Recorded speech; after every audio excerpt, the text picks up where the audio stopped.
From July 2020 to January 2022, I was living in Hawaii. When I first moved there, it was the first time I was independent and living on my own. Sounds like a dream come true, and for the most part it was. However, anyone who has been to Hawaii, specifically the island of Oahu, knows there's a lot of romance to be found pretty much anywhere you go. It's almost like living in Paris. This is beautiful in retrospect, but at the time, I didn't know how to handle it.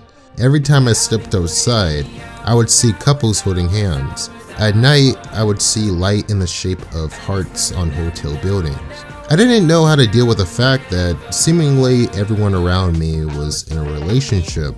In a desperate attempt to fit in with the vibe of the city, I tried to pursue a romantic partner day after day. Most of the time, I would either chicken out of shooting my shot with someone I found attractive, or the woman wouldn't be interested.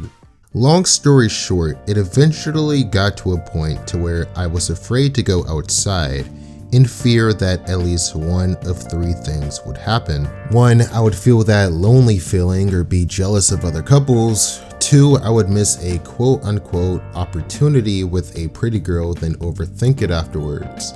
Or 3, I could potentially feel the awful feeling of rejection if I did decide to shoot my shot with someone. This fear got so bad that on multiple occasions, I decided to just stay inside my studio apartment for the whole day. I literally wouldn't go outside. In my mind, I thought, why bother if I'm just going to get hurt, right?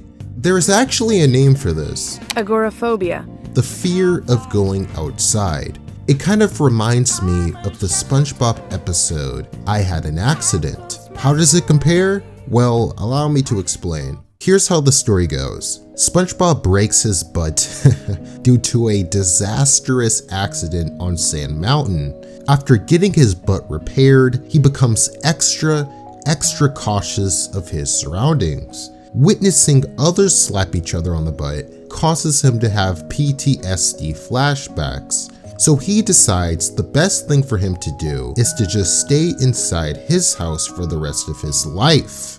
That accident made me realize that it's dangerous out there, and so I've simply decided I am never leaving my house again. It's devastating to think this way. This type of behavior is proven to make people go crazy. In history, there have been multiple experiments done on monkeys, stripping them of everything that's important and isolating them in cages. Long story short, it makes them go crazy. And unsurprisingly, they develop psychological health problems. Many are caged alone, desperate for contact with other monkeys. They endure profound loneliness and become psychotic, pacing and circling endlessly in their cages. I recently watched an amazing movie about World War II called Unbroken. In the movie, there was a scene where the main character, Louis Zamperini, is tortured in isolation by the Japanese Navy. Just thought I would share that here.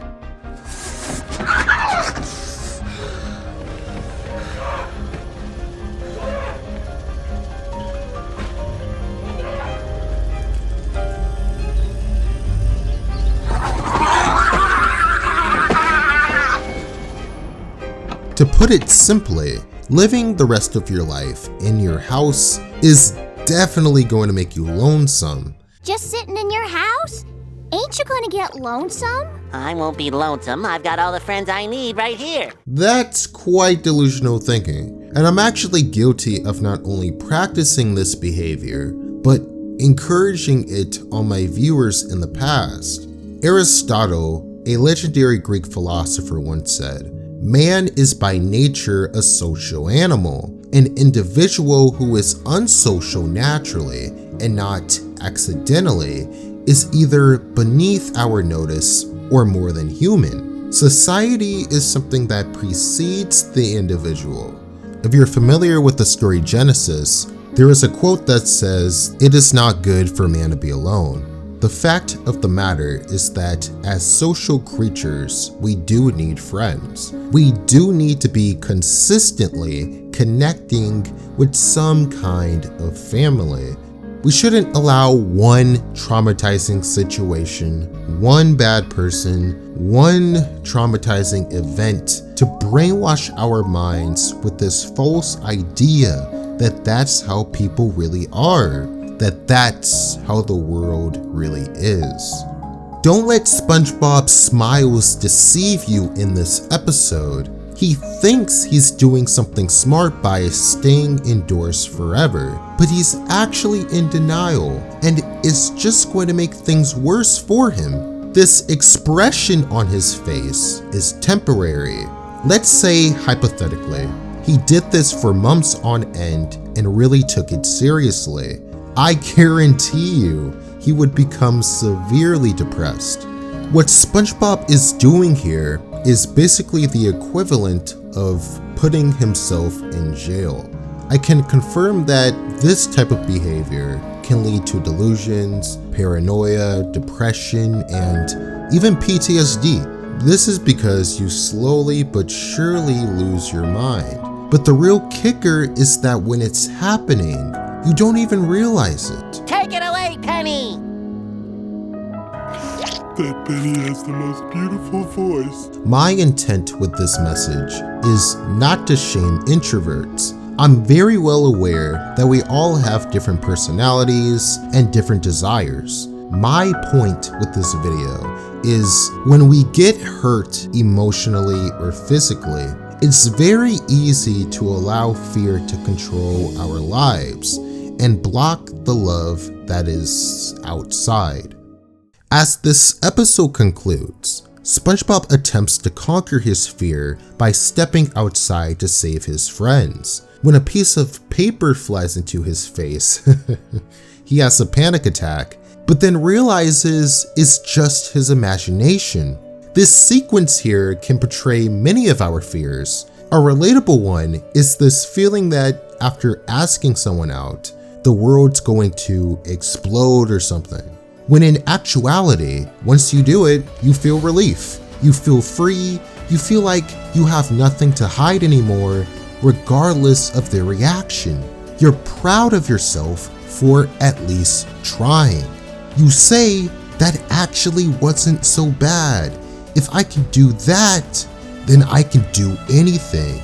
What's interesting is this episode doesn't end on this positive note that all of our fears are exaggerated and nothing bad will happen if you go outside. Instead, it ends in the most bizarre way possible. This random gorilla shows up and tears SpongeBob in half, and the fourth wall is broken. What's a gorilla doing underwater in the first place? A talking zebra of all things shows up. And they ride off into the sunset, plotting their next evil attack probably, I don't know. Not even the family watching this episode in the episode know what the hell this ending is. What I took away from this very strange ending is this message. When we step outside, it's not always going to look pretty. We might get rejected, we might get hurt, or we could even be the witnesses of something random and unexpected like whatever this was. But if life was easy, then why bother? See the obstacles in life as an opportunity to grow and learn. Before NBA legend Kobe Bryant was able to win 5 NBA championships, he shot 3 air balls in a row in an elimination playoff game. Before Kanye West inspired millions with his music, he suffered an awful car accident in 2003. Before Johnny Bravo was able to find the girl of his dreams on Valentine's Day, he got rejected hundreds of times. In life, we're going to get hurt in some way, shape, or form, but we shouldn't let that stop us from making friends, from having fun, and from happiness in general. Thanks for watching.